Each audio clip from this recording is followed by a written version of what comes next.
Good morning students. Today we'll talk about regulations of kidney function, कि how the different function of kidney are regulated. Before that we have to understand JGA means just a glomerular apparatus. This is apparatus which help in regulation of kidney function. So what exactly this? This is a special sensitive region है formed by cellular modification in DCT and afferent arteriole. किस किस के बीच में? Cellular modification of DCT है, afferent arteriole है, at the location of their contact, at the location of their contact. But actually this statement is given in NCERT, but afferent के साथ साथ इफेरेंट भी है, इफेरेंट आर्टीरियोल. क्लियर है? Now see, this is are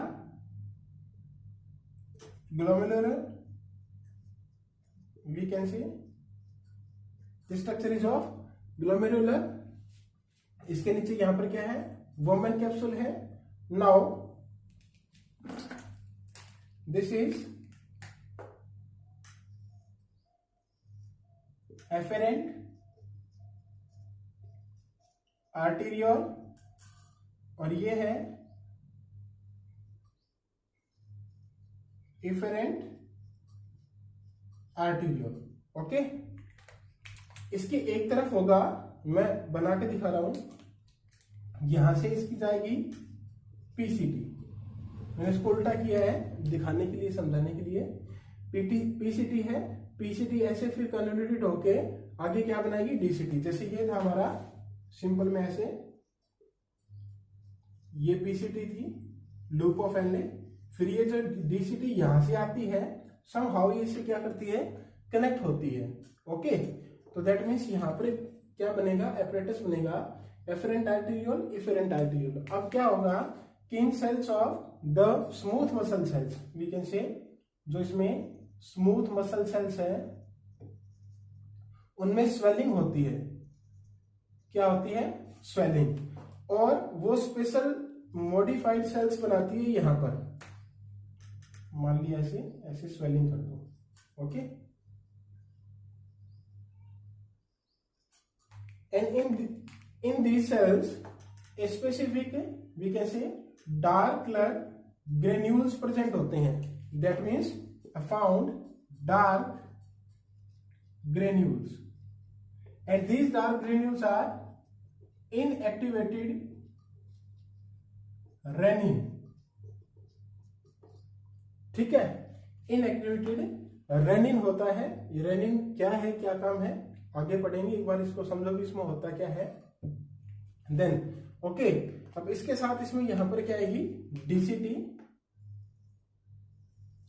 in DCT there are initial part of DCT, there are specific cells. वो columnar cells होती है, columnar epithelial cells. They are columnar epithelial cells. In rest epithelial cells, in this we can say जो nephron है उसमें होती है cuboidal, लेकिन यहां पर कौन सी रीजन में? कोलुमनर. क्लियर है? तो यहां से एक ये जंक्शन बनेगा. अब इसमें जो ये सेल्स है इनको बोलते हैं जस्टाग्लोमेरुलर सेल्स. क्लियर है? ये जस्टाग्लोमेरुलर सेल्स है, ये बाद में ये रेनिन सीक्रेट रिलीज करेगी और फिर उस रेनिन का क्या काम होगा वो हम रेगुलेशन में देखेंगे. क्लियर है? तो ये अपरेटस है, किस किस के बीच में बनता है? एक कॉन्टैक्ट में आती है, कौन? DCT,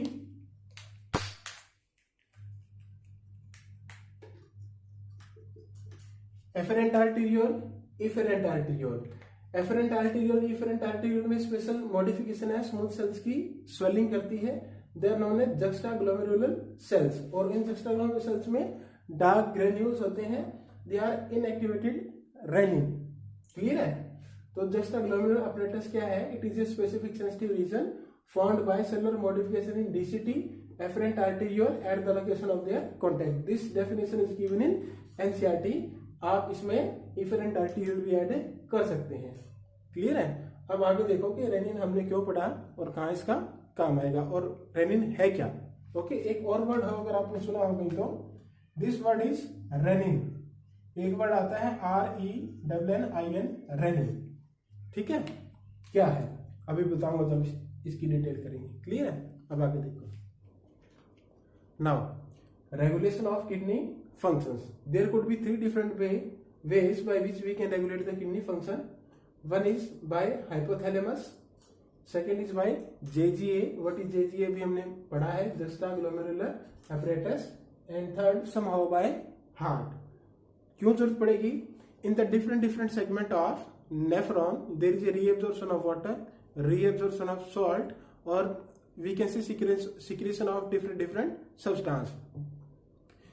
The kidney is able to concentrate the urine, or we can say concentrate the filtrate. But in some condition, suppose there is a excess of water in body, so there is a no need of such we can say reabsorption of water. But in case where there is a scarcity or we can say requirement of water in body, water की कमी है body में, तो क्या होगा? तो जो reabsorption of water है वो ज्यादा होगा different we can say segment of nephron से। तो वही हमें देखना है कि कैसे होता है। तो कब जरूरत पड़ेगी इनकी हमें, like we can say there is a change in osmotic balance of body, कि जो ऑस्मोटिक बैलेंस है, आयनिक की कंसंट्रेशन है या ब्लड का वॉल्यूम है वो चेंज हो गया, तो तब हमें इन चीजों की जरूरत पड़ती है। हालांकि ये साइमल्टेनियस प्रोसेस से चलते रहते हैं, कभी कम कभी ज्यादा, कभी ये ये। Second if there is a rise in GFR, यानी कि ग्लोमेरुलर फिल्ट्रेशन रेट बहुत ज्यादा बढ़ गया, यानी कि ब्लड फ्लो बढ़ रहा है, प्रेशर बढ़ रहा है, तो GFR ज्यादा बढ़ जाता है। तो उसको नॉर्मल लेके आने के लिए, या फॉल हो गया GFR में कि GFR बहुत कम हो गया, ग्लोमेरुलर फिल्ट्रेशन रेट है, तो उसको वापस नॉर्मल कैसे लेके आया जाए। यानी कि हमें मेंटेन करना है, we need to maintain GFR normal. Clear है? तो अब ये कैसे कैसे होगा, वन बाय वन हम इनको देखेंगे। ठीक है, फर्स्ट कम टू हाइपोथैलेमस, यानी कि regulation by hypothalamus. Now see regulation by hypothalamus. If there is a increase in osmolarity of blood, blood की ऑस्मोलरिटी कितनी है? 300 मिली ऑस्मोल, 300 मिली ऑस्मोल।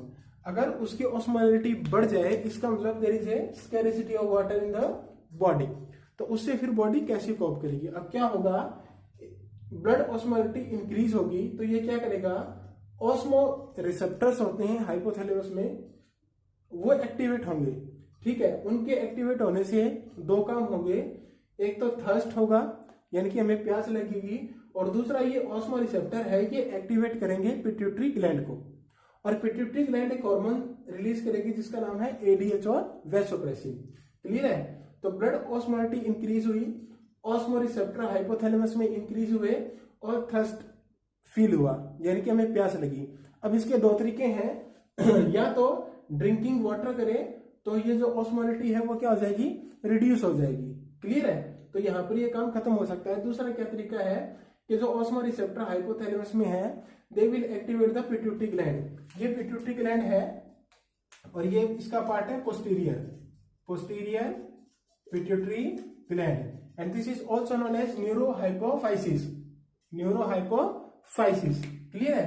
तो ये ADH सीक्रेट करेगा, ADH also known as vasopressin. ये ADH DCT में वाटर का क्या करेगा, रीअब्जॉर्प्शन करेगा। If you remember we have seen that this is the conditional reabsorption of water in the presence of ADH। तो ब्लड ऑस्मोलरिटी इंक्रीज हुई, osmo receptor hypothalamus में activate हुआ, उन्होंने हाइपोथैलेमस को एक्टिवेट किया, हाइपोथैलेमस ने पोस्टीरियर पिट्यूटरी ग्लैंड को activate किया, उसने ADH रिलीज किया, ADH ने DCT से वाटर क्या किया, रीअब्जॉर्प्शन किया। क्लियर है? तो वापस ये ऑस्मोलरिटी थी ये कम होगी, तो या तो ये इसकी ऑस्मोलरिटी को कम करे या ड्रिंकिंग वाटर करे। तो इस प्रोसेस के लिए जो ब्लड ऑस्मोलरिटी इंक्रीज हो रही है वो तो है पॉजिटिव, यानी कि इस प्रोसेस के चलने के लिए वो तो पॉजिटिव फैक्टर हो गया, और वाटर को ड्रिंक कर लिया तो ये ऑस्मोलरिटी वापस कम होगी, तो ये इसका नेगेटिव फीडबैक हो गया। क्लियर है? यानी कि अगर वाटर है एक्सेस में, ब्लड की ऑस्मोलरिटी ठीक है, तो इसकी जरूरत ही नहीं है। क्लियर है?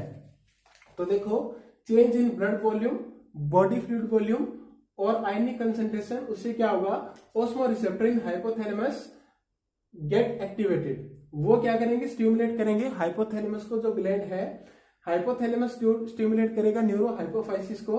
This is also known as posterior pituitary gland. ये वर्ड यहां लिख रखा था एनसीईआरटी में, इसलिए बताया, अदरवाइज पोस्टीरियर पिट्यूटरी ग्लैंड से काम चल जाता। तो ये पोस्टीरियर पिट्यूटरी ग्लैंड है, ये रिलीज करेगी एडीएच और ऑल्सो नोन एज वेसोप्रेसिन। मैंने पहले भी बताया था एडीएच मीन्स एंटी डायूरेटिक, ठीक है, diuretic, diuretic means excess of water loss हो रहा है, उसको क्या कर रहा है, प्रिवेंट कर रहा है। तो ये क्या करेगा, रीअब्जॉर्प्शन करेगा वाटर फ्रॉम डीसीटी, ठीक है। इसका दूसरा नाम है वेसोप्रेसिन। वेसोप्रेसिन का मतलब है कि ऐसा सब्सटेंस जो क्या करे, ब्लड वेसल को क्या करे, कॉन्ट्रैक्ट करे। अगर ब्लड वेसल से उसको मैं कॉन्ट्रैक्ट करूंगा, जैसे पाइप में से पानी जा रहा है, उसको मैं आगे से दबाऊं तो उसका प्रेशर है वो बढ़ जाता है। तो ये act as a vessel constrictor का काम करेगा, जिससे जो ब्लड का फ्लो है वो इंक्रीज हो जाएगा। इंक्रीज, अगर ब्लड का फ्लो हुआ तो ग्लोमेरुलर फ्लो भी क्या हो जाएगा, इंक्रीज हो जाएगा, जिससे जो जीएफआर है वो क्या हो जाएगा, इंक्रीज हो जाएगा। यानी कि इसके एडीएस के दो काम है, एक ये एक्ट एज वेसोकंस्ट्रिक्टर का काम कर रहा है, एक ये रीअब्जॉर्प्शन ऑफ वाटर का काम कर रहा है फ्रॉम द डीसीटी, ठीक है। ये सारे वैसे दोनों अलग अलग मैकेनिज्म है, इसमें ज्यादा नहीं घुसना, आपको सिर्फ इतना ध्यान रखना है कि एडीएस का काम है रीअब्जॉर्प्शन ऑफ वाटर और दूसरा काम है इसका ब्लड फ्लो को इंक्रीज करना। क्लियर है? तो that's why the name is vasopressin, ठीक है। तो आईवासन में ब्लड ऑस्मोलिटी इंक्रीज हुआ, ऑस्मो रिसेप्टर हाइपोथैलेमस से एक्टिवेट हुए, उससे थर्स्ट हुआ, या तो पानी पियो, या ये किसको एक्टिवेट करेगा, एडीएस को। एडीएस क्या करेगा, डीसीटी से वाटर का रीअब्जॉर्प्शन करेगा। क्लियर है? आई थिंक ये समझ आ गया होगा, ठीक है। अब चलो नेक्स्ट पे। Now second by JGA, juxta glomerular apparatus, also known as renin angiotensin mechanism. ये वही काम करता है जो पिछले मैकेनिज्म में हाइपोथैलेमस वाले ने किया था, लेकिन इसका थोड़ा सा तरीका अलग है। अब देखो, अगर there is a fall in GFR, glomerular filtration rate कम हो गया है, तो वो क्या करेगा, एक्टिवेट्स करेगा जेजी सेल्स को। जेजी सेल्स कहां थी, ये थी एफेरेंट एंड एफेरेंट आर्टेरियोल में, और इनमें क्या थे, इनएक्टिव ग्रेन्यूल्स थे ऑफ रेनिन के। क्लियर है? तो ये जो एक्टिवेटेड जेजी सेल्स है ये रिलीज करेगी रेनिन। अब रेनिन क्या करेगा, ब्लड के अंदर एक फैक्टर है एंजियोटेंसिनोजन, ओके, ये इनएक्टिव फॉर्म में है, उस इनएक्टिव फॉर्म को ये रेनिन एक्टिव कर देगा in the form of angiotensin 1, और एंजियोटेंसिन 1 फर्दर कन्वर्ट हो जाएगा एंजियोटेंसिन 2 में। अब ये जो एंजियोटेंसिन 2 है ये दो काम करेगा। पहला क्या करेगा, ये एक्टिवेट करेगा एड्रिनल कॉर्टेक्स को, जो कि क्या हमारी एड्रिनल ग्लैंड है उसका पार्ट है एड्रिनल कॉर्टेक्स। उसके एक्टिवेट होने से रिलीज होगा एक हार्मोन नोन एज एल्डोस्टेरोन। हमने उसमें भी किया था कि एडीएच और एल्डोस्टेरोन है वो रीअब्जॉर्प्शन का काम करते हैं फ्रॉम डीसीटी। तो एक्टिवेट एड्रिनल कॉर्टेक्स ये रिलीज करेगा एल्डोस्टेरोन को, और एल्डोस्टेरोन क्या करेगा, रीअब्जॉर्प्शन करेगा सोडियम या सॉल्ट कह सकते हैं, सोडियम क्लोराइड एंड वाटर का फ्रॉम डीसीटी। क्लियर है? तो रीअब्जॉर्प्शन हो गया वाटर का। दूसरा क्या काम करेगा, ये पावरफुल वेसोकंस्ट्रिक्टर है, ये इंक्रीज करेगा ब्लड फ्लो। वही पिछला जैसा कौन था हमारे पास, वेसोप्रेसिन था, ठीक है। तो ये दोनों वही काम है जो वेसोप्रेसिन या भी कैसे एडीएच कर रहा था। क्लियर है? तो दो काम ये एंजियोटेंसिन करेगा और दो काम ही हमारे पास एडीएच से हो रहा है। तो एडीएच से भी हमारे पास वाटर का रीअब्जॉर्प्शन हो रहा है। क्लियर है? तो डिफरेंस देखना है कि एल्डोस्टेरोन है ये एड्रिनल कॉर्टेक्स का हार्मोन है, इसको कंट्रोल करता है जेजीए, और वो जो वेसोप्रेसिन है एडीएच है उसको हाइपोथैलेमस कंट्रोल करता है। ओके, और वो हार्मोन किसका है, वो है पोस्टीरियर पिट्यूटरी ग्लैंड का। क्लियर है? अब तो fall in GFR activate Jazzy sales, rennin release करेंगे, रेनिन इनएक्टिव एंजियोटेंसिनोजन को एंजियोटेंसिन 1 में फिर 2 में कन्वर्ट करेंगे, ये एक्टिवेट करेगा एड्रिनल कॉर्टेक्स को, ये एल्डोस्टेरोन रिलीज करेगा, उससे रीअब्जॉर्प्शन होगा वाटर एंड सॉल्ट का फ्रॉम डीसीटी, ये ध्यान रखना है। क्लियर है? दूसरा ये पावरफुल वेसोकंस्ट्रिक्टर है, इंक्रीज ब्लड फ्लो करेगा, फिर ग्लोमेरुलर इंक्रीज हो जाएगा जीएफआर में। तो यहाँ पर जो जीएफआर फॉल हुआ था ये क्या हो जाएगा, इंक्रीज हो जाएगा। क्लियर है। अब मैंने पहले एक वर्ड बोला था कि एक वर्ड हमारे पास रेनिन,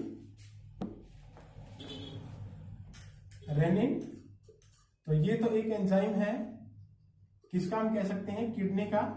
कहां पर काम हो रहा है हम देख रहे हैं इसमें। दूसरा वर्ड है rennin, RENNIN, rennin. This rennin is a protein digesting enzyme है। ठीक है। मेनली ये वी कैन से जो चाइल्ड है उनमें मिलता है, चाइल्ड के स्टमक में। ओके। और ये मिल्क प्रोटीन को डाइजेस्ट करता है। किसको डाइजेस्ट करता है, मिल्क प्रोटीन को डाइजेस्ट करेगा। तो ये ध्यान रखना है, this is rennin, RENNIN, this is RENIN। तो ये एंजाइम है किडनी का, ये काम हमने यहाँ कर लिया। दूसरा रेनिन ये प्रोटीन डाइजेस्टिंग एंजाइम है, बच्चों में मेनली मिलता है, उनके स्टमक में। किसको डाइजेस्ट करता है, मिल्क प्रोटीन को। क्लियर है। तो ये डिफरेंस कर लेना, difference between renin and rennin. Clear है। अब तीसरा देखो, अब यहां तक हमने किया था कि फॉल इन GFR है, ये दोनों ही GFR को इंक्रीज कर रहे हैं। बात आई समझ में। अगर ये बहुत ज्यादा इंक्रीज हो गया तो इसको हम डिक्रीज भी तो करेंगे। ठीक है। तो ऑब्वियस सी बात है, यहाँ पर वैसे कॉन्स्ट्रिक्टर है ना, तो वहां पर आ जाएगा वैसे डायलेशन, यानी कि उसको डायलेट कर दो तो ब्लड प्रेशर कम हो जाएगा। ब्लड प्रेशर कम होगा तो ये रेट कम हो जाएगा, GFR अपने आप डिक्रीज हो जाएगा। तो उसको कंट्रोल करेगा हार्ट। क्लियर है। अब वो देखो थर्ड,